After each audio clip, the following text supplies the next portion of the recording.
Good morning. My name is Ralf Friedrichs. I'm an addiction recovery coach and the host of the Take Your Life Back Today show. As I promised in the last two videos, I changed it up a little. I went from, can you imagine being buried alive, to my slipper situation. It's not actually a situation. It's what I think that everyone should listen to. I pray that you all put your slippers on in the morning, and then at night I ask you to put them under your bed, so that you got to get on your knees in the morning, the next morning, to find them again. And while you're down on your knees, ask God for grace, ask God for mercy, and ask God for understanding. We all fall short of the glory. We all need plenty of prayer.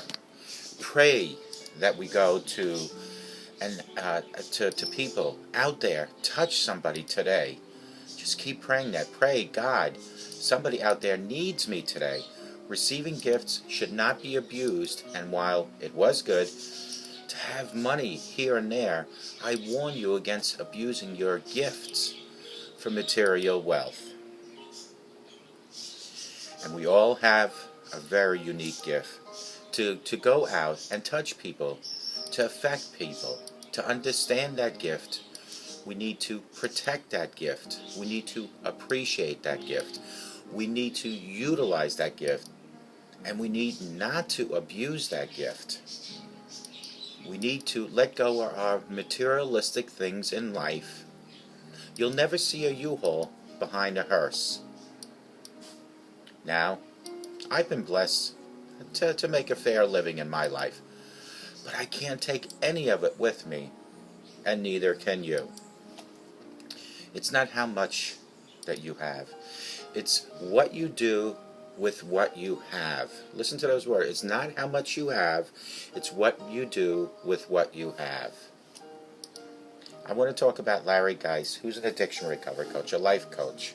Over 30 years experience. You can reach him at 516-458-2741. Larry and I always tell folks like you, and thousands of you watching me, it doesn't matter where you've been. It doesn't matter where you came from. What matters most is that you're here today. That's what matters. And you want a better tomorrow. So call Larry at 516-458-2741. Larry Geis from the Geis Academy can be found at www.odysseyconsultant.org. That's www.odysseyconsultant.org. Larry is standing by the phone. Call him. 516-458-2741. And to touch on the slipper thing, it's so simple. Although I read that from a teleprompter in the beginning, let me explain it to you in simple steps. You go to bed at night. Step 1, you take your slippers off. Push them under your bed. Step 2, you wake up in the morning. You go and look under the bed, and you see your slippers and you retrieve them. Step 3, you utilize a thing I call knee mail. That is to kneel and speak to God, because you're already down on your knees getting your slippers. Step 4 is you thank God, you praise God, you ask God for forgiveness and mercy. Step 5, if you stand up, you put your slippers on and you walk with God. Step 6 is you repeat step 1. At night, take your slippers off, put them under your bed. Step 2, wake up in the morning, retrieve your slippers. Step 3 is to pray to God, etc. Today we're going to be talking about coping with a surviving person or personnel in crisis. I had to look because my dog was standing behind the teleprompter. The journey... So these are 12 steps I want to talk about. The journey of our lives is not just about the destinations we have reached. Our wisdom, education, and personal growth come from people we meet, the paths we choose to follow, and the lessons we have learned along the way. Personal crisis came to be a way of life for me. So much that I devised a plan. I decided to take some business strategy and time management tips that have helped me and my career and twist them into personal crisis management help and apply them to my own life.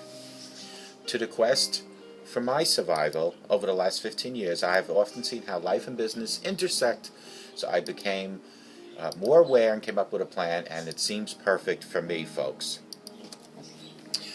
Any type of crisis is about loss. How to deal with loss will determine who you are and who you will become. And we all deal with loss or crisis. Definitely, it is rarely easy or not, and it wouldn't be called a crisis and getting tough and through it if it wasn't for survival. It's all about life management, folks, and it is possible. Have you ever said these things to yourself? I know I have. I need to manage my time. I need to manage my work. I definitely need to manage my life. If you have said these things, my biz turned life tips will help you. They have worked for me and they will help you too. I have survived, will continue to survive, and so can you. 12 tips for surviving personal crisis. Benefit or don't do it. That's tip number 1. Start saying no. Many people do not understand this, and I think that is self-sacrifice is what being charitable is about. If you have walked into a meeting and were asked to show the person holding the meeting of taking 2 dozen cookies to a bake sale or running a charity marathon, what would you say, folks? If it has made you feel good to bake those cookies or run the marathon, then what is the benefit? But if you work full-time, are a single parent, or not, if it has caused friction in your home, strained your schedule, or strapped you financially, which, believe me, it can especially happen if you're on a tight budget, what would you do then? There's quite possible no return on your personal investment. Start saying no. You do not have to say yes to everything. Think of you. Think of your body. Think of your life. As you own your personal business where you are, as the leader of your business.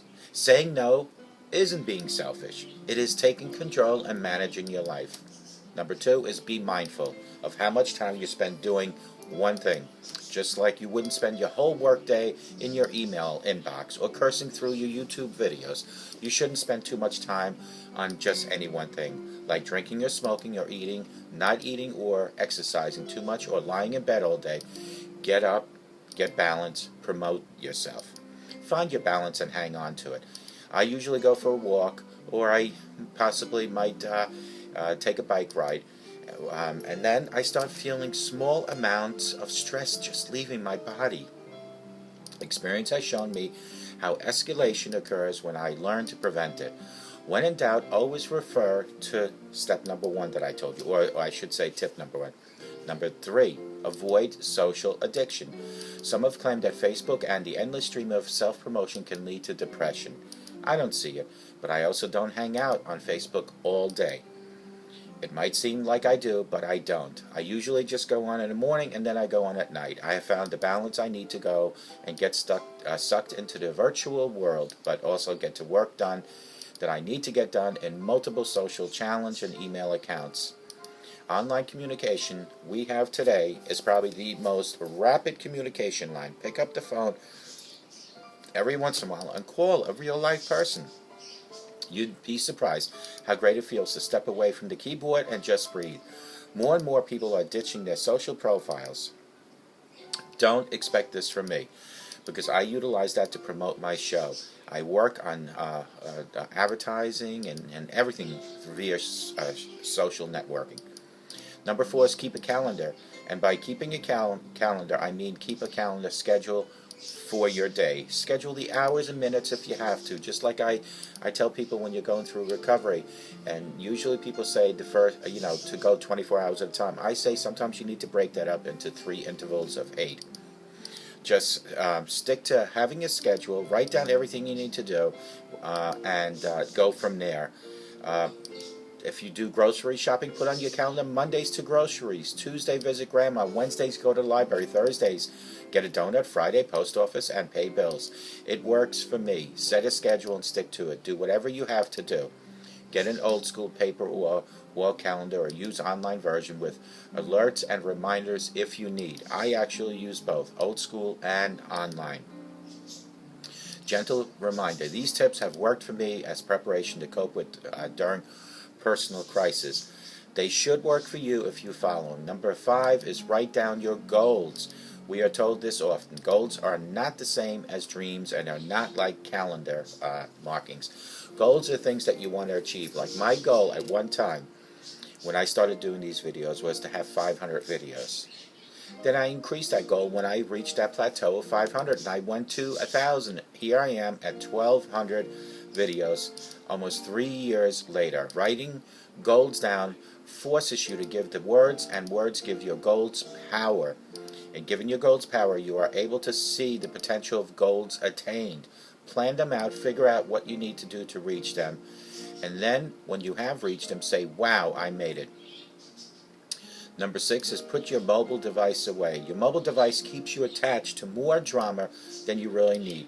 It makes it easy to become addicted to the social media. It makes it easy to become overworked and overtired. I try to, if I could, eliminate my cell phone totally. There is nothing worse than when you're trying to get some downtime mentally and your cell phone goes off. When you step away from your desk, try this. Leave your phone there.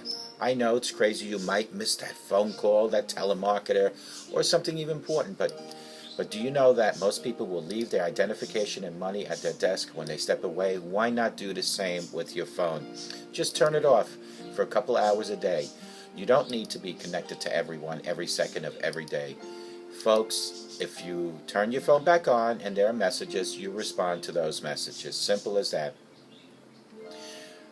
I stopped taking my phone with me when I walk outside to even walk my dog in the morning, which I do every morning. I don't take my phone with me. I usually check my phone about 7:30 in the morning, not at 4:30 or 5 o'clock. Schedule as much as you can before 2 o'clock, and that would be 2 p.m. That's number 7, and I'll tell you folks, it works. I'm a morning person. Like I said, 3:30, 4 o'clock I get up. I try to shoot my shows, maybe a couple of them a day, and do my regular job. By 2 o'clock, I am ready, set for downloading. And when I say downloading, I'm not talking computer, I'm talking about my body. You'll be surprised how much you can get done if you plan it before lunch, before the day has its way with you and takes control of you. Avoid scheduling meetings and appointments late in the day. I would just recommend trying to, when you set your goals and you set your calendars, just to have all that available early before 2 o'clock. It really works. Number 8, speak kindly. Just the other day, I was at Starbucks, and my favorite barista was working the register. We were having a friendly chat about a recent camping trip that she had. The person immediately behind me made a couple of grunts and said something foul about our conversation. Probably something to the effect was, let's move it along here. I am sure this person was just angry because our conversation was light, airy, and friendly, while he, it seemed, spoke only in grunts. Speaking kindly can brighten people's days. Now, I could have maybe just walked to the side and spoken to her, but it is what it is. So, speak kindly to people, and it does make a difference. In somebody's day, it really does. It helps bring their motivation level, and it helps you, because when you smile and you laugh, it's good for you. Number 9, take vacations. Taking a break, an actual break from your day, day-to-day grind is beneficial to your mental and physical health. Most likely your soul appreciate as well. We have work that is consuming our lives, and that vacation is almost like downloading a video. It's just taking it out of us and letting new information come in. Many of us never even step away from our desk for lunch, opting to eat at the keyboard. I know this. Now, we need to make the time to take the time away from everything. So I suggest taking a vacation. If you can't afford it, start a flower garden, but do something that is not related to work, that is not related to the everyday things that you might be doing, because burnout is not good coping mechanism for life. Take care of yourself before you take care of others is number 10. Many working professionals are also balancing private lives that include spouses, children, aging parents, pets, or busy extracurricular activities. Before I do anything else in the morning, I brush my teeth. I am taking care of me, and then I go for the walk with the dog, then I do my Facebook things. I always try to take care of myself first. You know, there's a saying, if you want to love other people, you need to love yourself. Well, if you want to take care of other people, you need to take care of yourself. Because if you don't take care of yourself, you will fall apart. And I'm not just talking physically, I'm talking mentally too. Number 11 is relive stress and release anxiety. Do something that helps you release anxiety before it has a way with you. I, every day, study and read. It has been the single greatest thing I've ever done for me personally, as well as for my career. And I'm not talking about my professional career, but I am talking about my show career. I found out so much about myself, and doing these videos at 1,200 videos now, so it has given me a whole outlook on people, places, and things in life. And make sure that you're getting enough sleep. Overtired, overstressed, and increased anxiety or personal crisis waiting to happen. Last but not least is number 12, give yourself a forward. This is a little trick I implemented in my life when I was in the middle of major personal crisis. I was going through some hard times with my addiction and found myself kind of estranged from my family and friends. It was a horrible time for me, and I was pursuing my career still, which was kind of falling apart too because of my addiction. It was not that it was affecting my job directly, but it was affecting me, which reflects my job. I remember a book that I had read, and it was called Backwards and Forwards by David Ball. It was written to help people that sit in front of a camera understand playwriting and screenwriting tactics. Many writers will give a clue or a hint in a storyline or a script about what the future will bring for a particular character. This is called forward. Often playwrights will give exposition or background on a character. I don't want you to misunderstand. I don't play a character on these videos. But what I do need to do is to pay more attention to the camera. When I used to do these, I used to read here and then look up. And that wasn't giving you 100% of me. So reading that book has helped me to play the character. Although I'm not playing a character, but I am in front of a camera quite often. So I give myself forward. I kind of predict what I'm going to do. Life is a balancing act. You stand on your head, you follow through, you spin plates, you deliver. It's all about gaining the balance. So you can balance and gain. Whatever else you do, remember to live, love, and laugh. I want to call this similar to what my wife has, AMAP, which is for her job, but I want to call this AMAC. AMAC. As much as possible, because you deserve it. You live, love, and laugh. AMAP. Not ASAP. AMAP, because you deserve it. And let today be the first day that you start utilizing AMAC. Live, love, and laugh. The 3 L's. And with that, I just want to thank everyone for stopping by to see this video. And I want to remind you about the slippers. Take them off at night, put them under your bed in the morning, get on your knees, retrieve those slippers, and use an email directly to the Lord Jesus. Send a personal message and thank Him for another beautiful day. Thank Him for giving you a house and a family and food, and ask Him for forgiveness and mercy upon you. And may God bless you.